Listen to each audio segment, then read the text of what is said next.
Now, when it comes to corruption allegations, our federal politicians will not be able to hide from scrutiny, with the new National Anti-Corruption Commission, the NACC, finally starting operations today.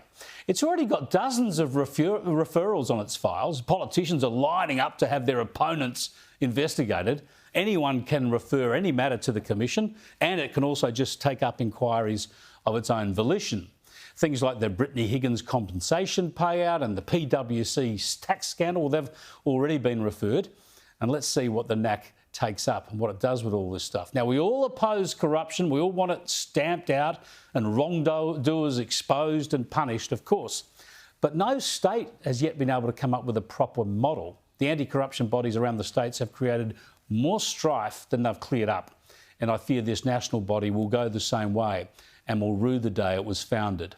Here's the inaugural commissioner today. Corruption is essentially about the misuse of public power, position or property, usually for private purposes. Yeah, great. That's what most of us would reckon and what we want stamped out. But how does that apply to former New South Wales Premier Gladys Berejiklian, for instance? She committed no offence, made no private gain, there was no misuse of power, yet Berejiklian was tarred as corrupt by the New South Wales Corruption Commission. What a disgraceful way she's been treated by a body that's clearly seeking to justify its own years of probing into her private and political affairs. Berejiklian's only real mistake was not to publicly reveal a romantic relationship, a relationship she hadn't even told her family about. That's how unsure she was about the status of that relationship. Yet for probity reasons, for political openness, perhaps she should have told her cabinet colleagues. I mean, this bloke, former Liberal MP Darryl Maguire, seems to have been dodgy as all get up, but we await court outcomes on all of that. But when it came to the projects funded in his electorate, the most important fact was public. He was a Liberal MP in a crucial seat. So the pork barrelling was there for all to see and to criticise. Yet all Berejiklian did was fail to tell people about her romantic relationship with this bloke.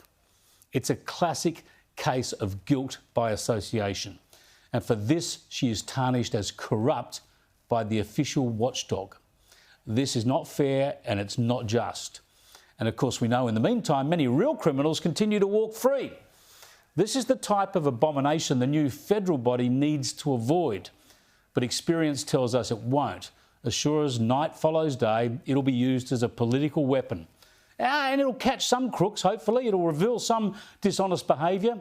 But it's bound to inflict unfair damage on the reputations of some people. The presumption of innocence is crucial. And in this country, the presumption of innocence is increasingly coming under threat through trial by media and unofficial trials by anti-corruption bodies. Trials need to be conducted properly through the courts and only through the courts.